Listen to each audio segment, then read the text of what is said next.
Terkejut dengan Song Hayo yang tiba-tiba menembaknya, Sukriyu secara tidak sengaja menumpahkan air panas ke tangannya. Setelah menyiram tangan Sukriyu dengan air mengalir, Song Hayo bilang kalau dia memberi waktu Sukriyu untuk berpikir sebelum menjawab perasaannya. Song Hayo sadar kalau Sukriyu sekarang pasti sedang bingung, apalagi saat ini Sukriyu baru saja putus dengan tunangannya. 맨날 어디다 그렇게 처박고 다니는지.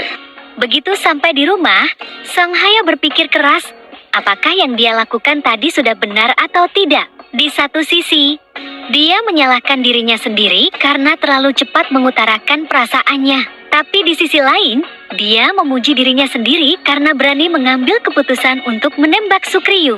Hal ini membuat Song Hayo tidak bisa tidur, dan hal yang sama juga terjadi kepada Sukriyu, sehingga keduanya saling mengintip melalui jendela. Keesokan harinya, Song Hayo merasa senang ketika ibunya mengenakan kalung yang dia belikan sebagai hadiah ulang tahun. Namun keadaan kemudian menjadi canggung ketika Tuan Choi datang, dan Nyonya Chu mengira kalau suaminya itu melupakan ulang tahunnya. Sukriyu yang berniat mengembalikan dasi milik Song Hayo yang sebelumnya digunakan untuk membersihkan darah ketika dia mimisan, sengaja berdandan cantik dan mengenakan gaun. Saat bertemu dengan Song Hayo di depan rumahnya, Sukriyu bilang kalau semalam dia tidur dengan nyenyak tanpa memikirkan apapun. Demikian juga Song Hayo yang bilang kalau dia tidur sebentar dan tak terasa tiba-tiba pagi datang. Saat Song Hayo menanyakan apa jawaban Sukriyu dari pertanyaannya kemarin, Sukriyu yang belum bisa menjawab, akhirnya memutuskan untuk menjawab sesuai dengan kadaluarsa dari minuman yang akan mereka ambil. Song Hayo mengambil sebuah susu yang masa kadaluarsanya tinggal 11 hari lagi, dan menjadikan angka itu sebagai tenggat bagi Sukriyu untuk menjawab. 원래는 그랬는데 보관을 잘해야 되는데.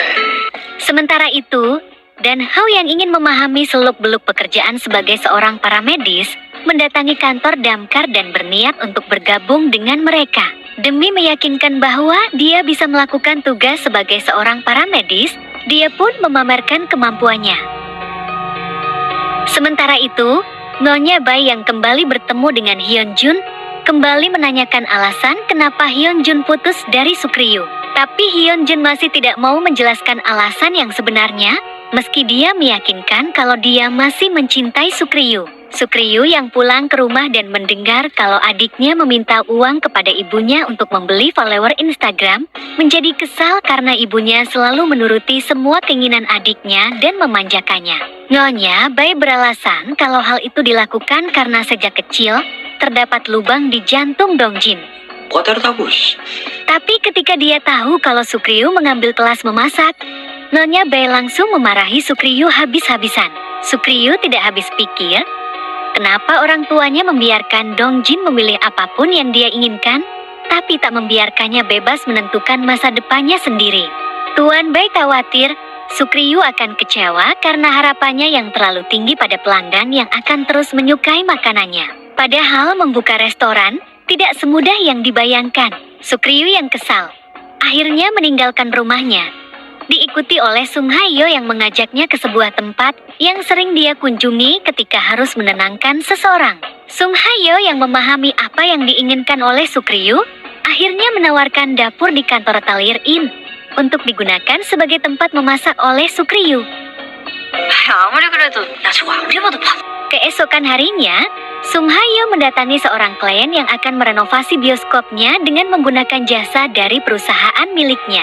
Di sana, dia melihat popcorn yang merupakan makanan favorit dari Sukriyu, dan dia pun membelikannya. Sayangnya, senyum yang mengembang di bibir Song Hayo tiba-tiba berubah menjadi kecut ketika dia melihat Sukriyu datang ke kantor Talir Inn bersama Hyunjun. Rupanya kedatangan Hyunjun ke sana bukan hanya sekedar untuk mengikuti Sukriyu, melainkan dia ingin berkonsultasi karena akan membangun sebuah rumah yang akan ditinggali oleh orang tuanya yang sebentar lagi akan pensiun. Sebenarnya, Sukriyu tidak menyukai keberadaan Hyunjun di sana, dan dia merasa mual hanya dengan melihat wajahnya.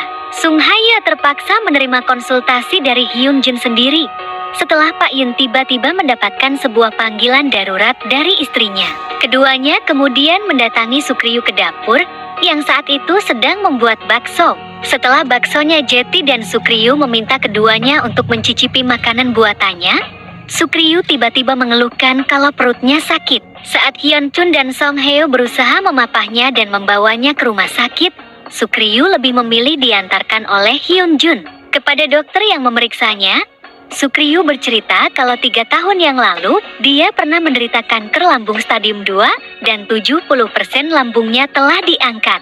Dia juga menjalani kemoterapi untuk penyakitnya. Sementara Hyun Jun yang ternyata sudah mengetahui penyakit yang diderita oleh Sukriyu, menyerahkan rekam medis milik Sukriyu kepada dokter yang memeriksa Sukriyu. Sementara di kantor Talirin, Sung Ha Yeo hanya duduk termenung di atas kursinya.